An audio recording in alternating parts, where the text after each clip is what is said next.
Everyone for joining us. We have Imam ul Haq with us. We'll take questions in Urdu first, then we'll switch to English. So we'll start with Shahid Bhai.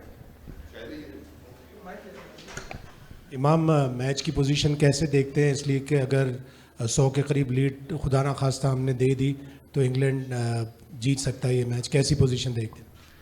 जी शायद भाई मेरे ख्याल से test cricket है। Test cricket तो ये demand करती है और काफ़ी सारी सिचुएशन है।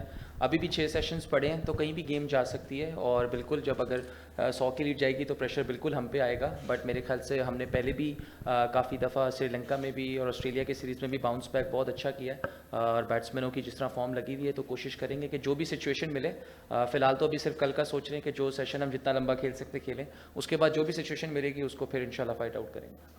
इमाम, पहले दिन 4, दूसरे दिन 6 और तीसरे दिन 7 विकेटें गिरियाँ। विकेट के ऊपर आप मौजूद थे, 2 दिन तो आप उसको देखा, कोई बिहेवियर चेंज हुआ है? क्योंकि चौथी इनिंग्स फिर मुश्किल काफ़ी हो जाएगी अगर इसी तरह से चलता आ रहा है, तो क्या कहेंगे पिच के बिहेवियर के हवाले से? जी बिल्कुल, आज थोड़ा सा वेयर एंड टेयर मैंने तो ज़रूर नोट किया और थोड़ा सा ब्रेक और बाउंस ज़रूर मिला है और थोड़ा सा लो भी रहना शुरू हुआ है। बिल्कुल थर्ड डे की विकेट है और जैसे जैसे आगे जाएगी तो बिल्कुल चेंज तो ज़रूर होगी, बैटिंग पैराडाइज नहीं रहेगी, टर्न होगा तो बिहेवियर तो चेंज होगा विकेट का। ऑब्वियसली चौथे और पाँचवें दिन का विकेट डिफरेंट होगा, लेकिन जैसे मैं फिर वही बात करूँगा कि हमें जो सिचुएशन मिलेगी हम उस पर खेलेंगे और उस पर कोशिश करेंगे कि हम सिर्फ प्रेजेंट मोमेंट पे रहें। फ्यूचर का भी जब कल उस वक्त हमारी सिचुएशन में आएंगे, जब हमारे पास सिचुएशन आएगी either we have to go for a chase, either we have to fight it out के ड्रॉ के लिए, तो उसके बाद हम सोचेंगे कि हमने क्या करना है। इमाम, आपका जो वनडे में बाबर आजम के साथ एक केमिस्ट्री थी, लंबी लंबी पार्टनरशिप, अब वो टेस्ट मैच में अब्दुल्ला शफी के साथ नज़र आ रही है, तो इसके पीछे क्या थ्योरी है? दूसरा है कि आप जब भी सेंचुरी बनाते हैं वो जो एक वो इशारा करते हैं क्या?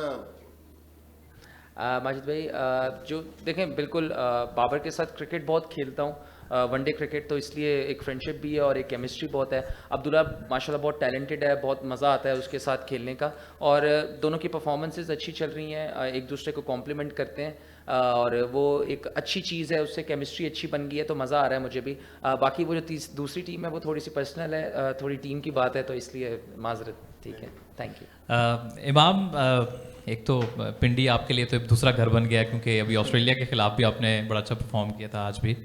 अब एक बड़ा टोटल था आपके सामने जब आप लोग कल बैटिंग के लिए आए और फिर सामने जेम्स एंडरसन, भले जैसा भी पिच हो लेकिन इतना सीनियर बॉलर, तो थोड़ा काइंड ऑफ प्रेशर था कि जेम्स एंडरसन को कैसे सी ऑफ करना है, समहाउ विकेट भी बचानी है, क्योंकि एक बैटिंग ट्रैक पे जिन लोगों की तवक्कुआत होती हैं कि शायद आप ज़्यादा रन करेंगे तो थोड़ी सी शायद रिस्पॉन्सिबिलिटी भी बढ़ जाती है। जी बिल्कुल, समटाइम्स जब आपके सामने 650 लग जाए तो फिज़िकली या आपको उतना टफ टाइम ना मिले लेकिन मेंटली आपको काफ़ी टफ टाइम मिलता है, क्योंकि 650 है तो आपसे तवक्कुआत भी होती हैं कि यार ये लोग भी लंबा खेलेंगे, तो समटाइम्स आपके पास क्योंकि पहली इनिंग्स उन्होंने खेल चुकी है तो हमारे पास चांस नहीं होता कोई भी, हमें काफ़ी कैलकुलेटिव रिस्क भी है, पहले अपने आप को भी सेव करना है फिर टीम का भी देखना है। और जहाँ तक रही जेम्स एंडरसन की, देखें क्वालिटी माशाल्लाह बहुत ही क्वालिटी बॉलर है और जब भी नया बॉल उससे फेस करते हैं तो चाहे आप ड्यूक बॉल से खेलें या इधर कोकापुरा से खेलें तो टफ तो होता है, लेकिन फिर बात है प्रैक्टिस की, जो हमने प्रैक्टिस और हमारा प्रोसेस है, कोशिश करते हैं कि बस उस पर यकीन रखें और जो प्रोसेस किया हुआ है, अल्हम्दुलिल्लाह 6-7 साल हो गए इंटरनेशनल क्रिकेट खेलते हुए, तो कोशिश है कि भाई जो एक्सपीरियंस है और जो हम प्रैक्टिस में करते हैं वही मैच फ्रेम ऑफ माइंड में जाए। इमाम, कल पोस्ट मैच विल जैक्स ने कहा था स्काई पे कि पाकिस्तान का रन रेट सजेस्ट कर रहा है कि इस वक्त वो ड्रॉ के लिए they are happy to take that. आज जो रूट ने फिर कहा कि we are going for a win. आपने जब जिस स्टेज पे आउट हुए थे तब आपको लगा था, क्योंकि आपकी शॉट एग्रेसिव थी, कि इस वक्त हमें रन रेट अप करने की ज़रूरत है, या फिर was it loss of concentration या फिर एक कॉन्शियस एफर्ट थी? देखें जब 650 लग जा होता है ना तो आपकी ना उस वक्त कोई सोच नहीं होती कि आपने मैच बचाना है। आपको पता है कि 650 रन से होते हैं तो पहले आपने अपने आप को, ऑब्वियसली टेस्ट क्रिकेट में आपको पहले अपना सेफ तो करना ही है आपको, लेकिन हमने कुछ ऐसा नहीं सोचा कि हम ड्रॉ के लिए जा रहे हैं, क्योंकि जब 650 है तो हमें 4 to 5 सेशंस तो एटलीस्ट खेलने पड़ेंगे उनके नज़दीक जाके, उसके बाद जो हम उसके आगे सोचेंगे। और एग्रेसिव शॉट नहीं, वो मेरे ख्याल से मेरा हर दूसरा शॉट वही होता है, और क्योंकि उसकी मैं प्रैक्टिस बहुत करता हूँ तो मैं जब उस पर रन्स भी करता हूँ तो मैं उस पर आउट भी होता हूँ, तो वो अगर अगली इनिंग्स में भी मारूंगा तो मैं उसको दोबारा टेक ऑन करूँगा और यही मेरा गेम है, तो वो मैं अपनी गेम को ज़रूर बैक करूँगा। इमाम, आपने 2018 में अपने टेस्ट करियर का आगाज़ किया, लेकिन आपकी करियर की तीनों सेंचुरीज जो हैं वो रवा साल 2022 में बनी हैं। तो बैटिंग में जो निखार आया है, क्या आपने खुद मेहनत की है या किसी और को भी क्रेडिट देंगे साथ? देखें सर, मेहनत तो खुद ही की है और क्रेडिट भी खुद को ही दूंगा। और 2018 में के बाद चांसेस नहीं मिले, जो 2022 में चांसेस मिले। इट्स ऑल अबाउट अपॉर्चुनिटीज़ कि आपको अपॉर्चुनिटीज़, जिस तरह मुझे वनडे में अपॉर्चुनिटीज़ मिली, मुझे उस तरह ओडीआई टेस्ट में अपॉर्चुनिटीज़ नहीं मिली। और उसके बाद मैंने डोमेस्टिक भी खेली, उससे भी काफ़ी है। और देखें, जब आप काफ़ी क्रिकेट खेलते रहते हो, लगातार परफॉर्मेंसेज होती हैं, तो आपकी बैटिंग में ऑटोमेटिकली इम्प्रूवमेंट आती है। तो बस कोशिश है कि जो मेरी पॉजिटिव एनर्जी और पॉजिटिव मेरा जो एक बबल है, जिसके मैं काफ़ी लोगों से नहीं मिलता इतना ज़्यादा, मेरे काफ़ी कम लोग हैं, अगर मैं चाहे लाहौर में भी रहूँ तो मैं उन्हीं की गैदरिंग में रहता हूँ, ताकि सिर्फ वो गैदरिंग मुझे पॉजिटिव वाइब ही दे और उसी के साथ ही मैं फिर चलता हूँ। Alright, so now we'll take question from the traveling journalists if you have any questions. Right? Yeah.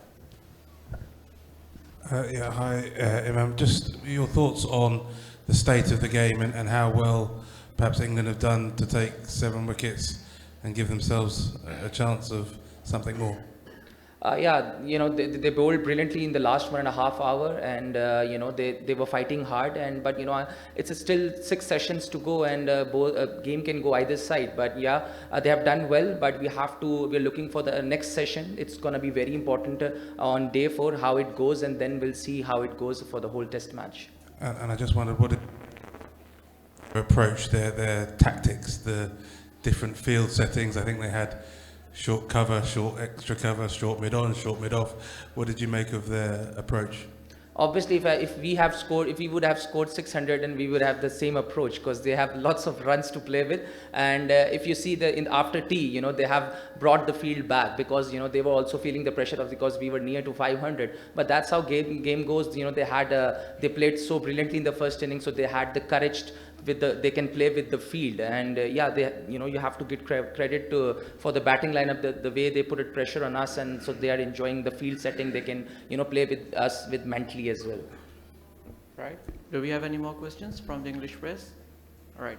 Thank you so much. That ends the press conference. Thank you, sir.